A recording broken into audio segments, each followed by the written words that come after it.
Hey guys, and welcome back to another episode of Food School Smarter, Stronger, Leaner podcast on a mission to inspire a world where food makes us better.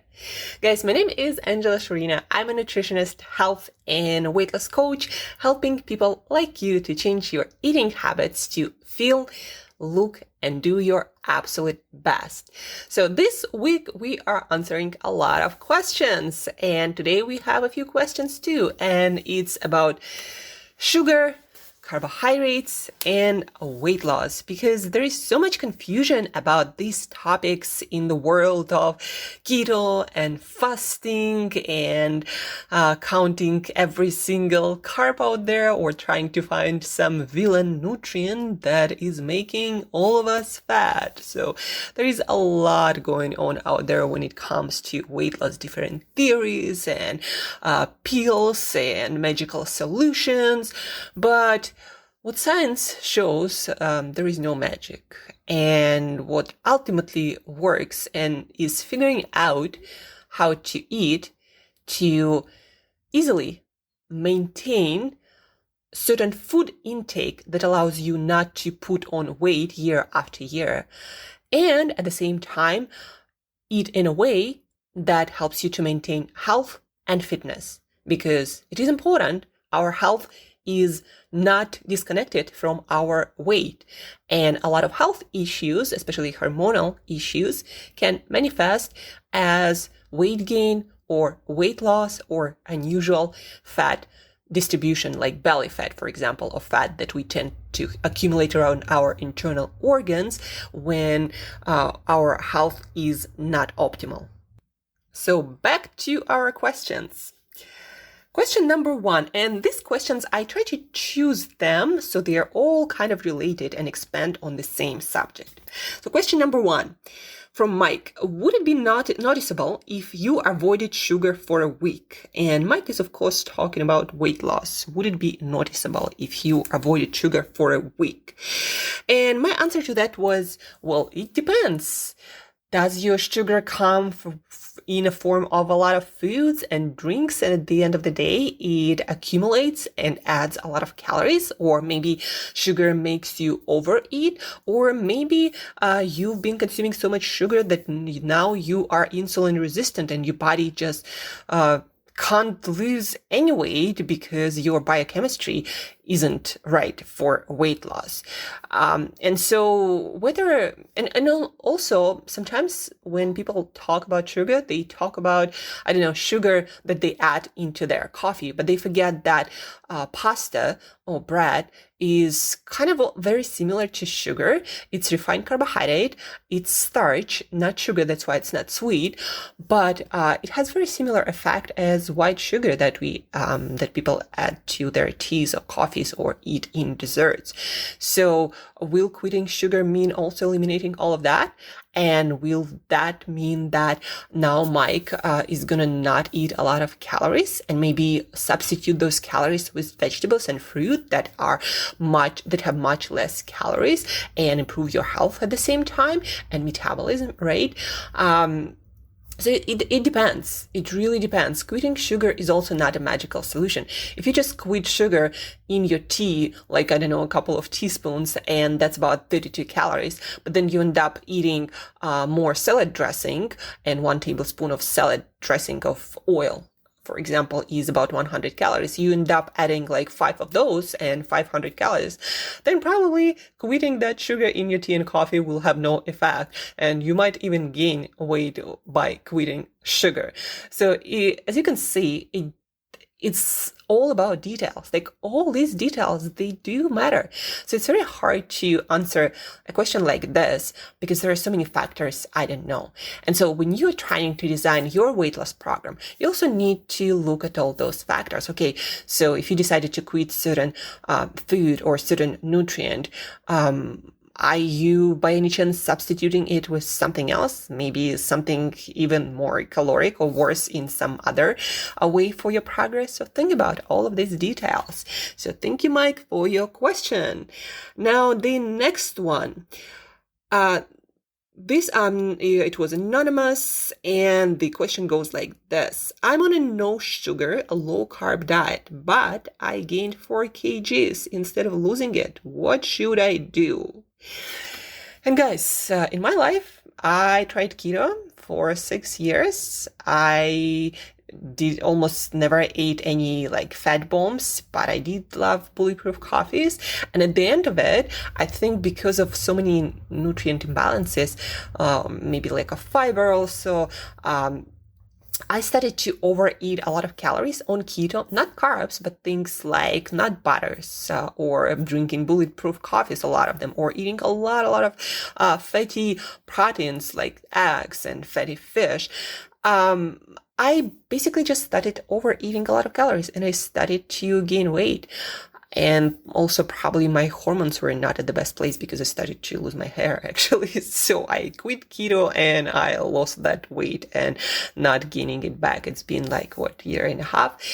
So the point of me sharing this with you is for you to understand it's not about carbs, it's not about fats, it's not about any nutrient, it's again about the overall diet. So you can easily eat 0 carbs and still gain weight if you add a lot of fats, a lot of oils everywhere, and instead of, eating sweet potato, now you have like 3 tablespoon of coconut oil that actually is going to end up total you absorbing many more calories.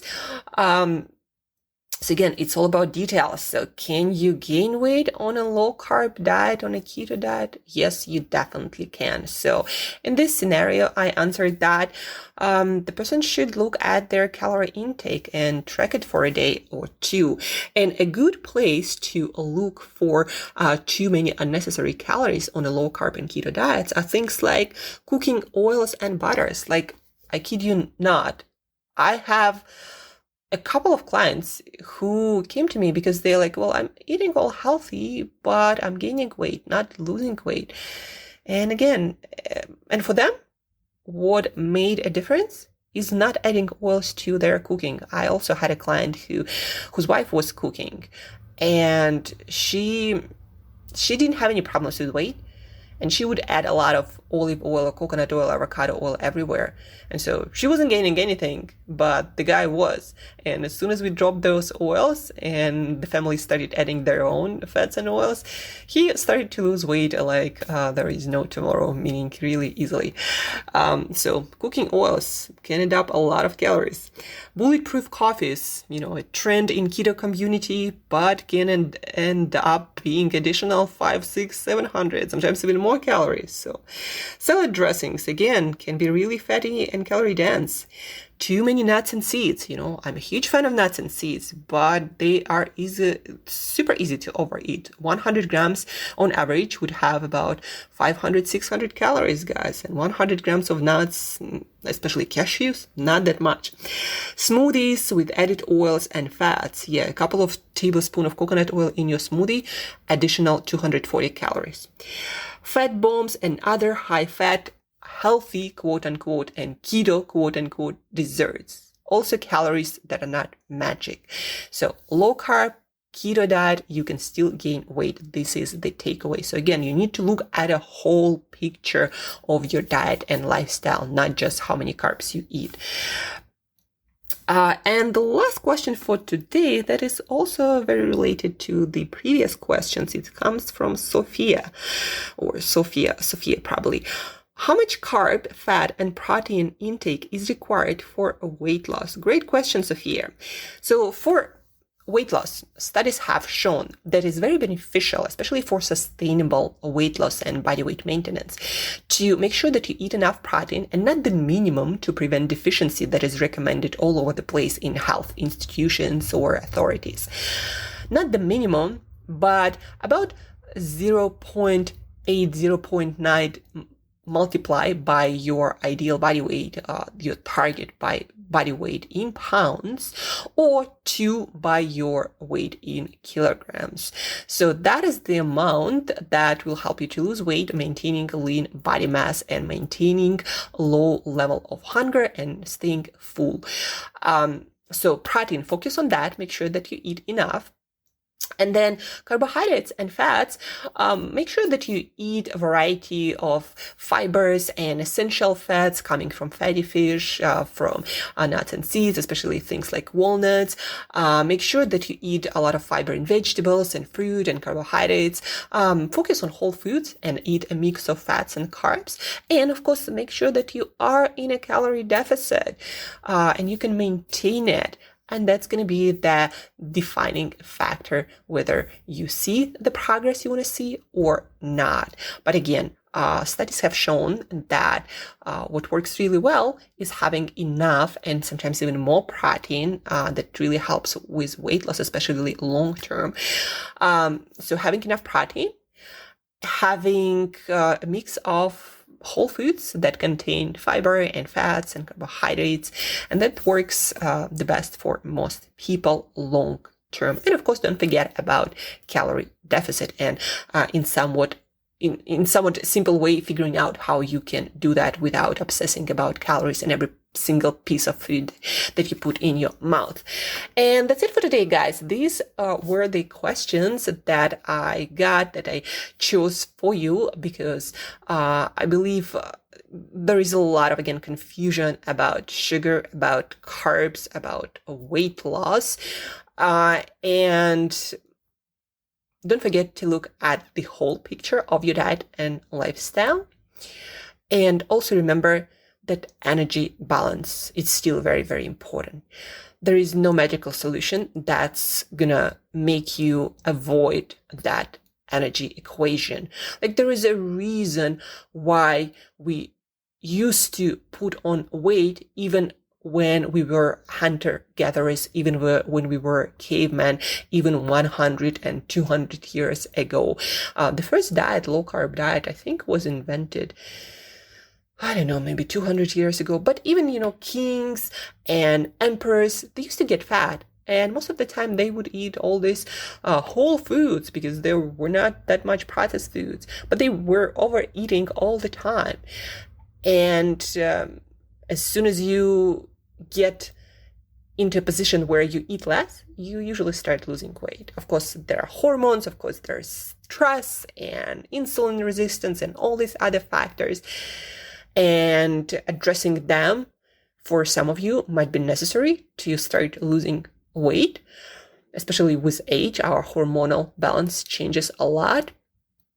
But at the end of the day, you need to look at the amount of food you eat, whether you choose to eat carbohydrates, a lot of them, or not. And that's the bottom line, guys. And don't forget that if you have a very specific, unique, maybe it is very unique for you, for your life situation. If you have that question, please send it to me, Angela@createyourself.today. I'll give you the best data based on science, based on the evidence that we have. Sometimes we don't have science, but we have a lot of evidence from people like yourself. So send me this question and I'm going to answer it. Or maybe your friend have a question, or your family member, or maybe you are arguing about whether this is right or this is wrong, maybe keto, low carb, no carb, or many carbs. Send me this question and I'm going to help you to figure it out. What is a solution? What is a more balanced answer here? Also, guys, don't forget that on September 1st, we are starting Belly Fat 03 months group coaching challenge, where you get to learn so much more about your metabolism and how to tweak and work with that to look the way you want to look. You're gonna learn all the nutrition and health and lifestyle basics that they never taught us at school, and that will help you to maintain your ideal body weight and physique, and to make choices easier in our overabundant food environment. It's gonna help you to do all of that and look and feel the way you want to look and feel for life. So this is there is a link in the show notes with all the details. And guys, thank you for tuning in. Thank you for listening. I'll come back tomorrow. And till next time, eat better daily.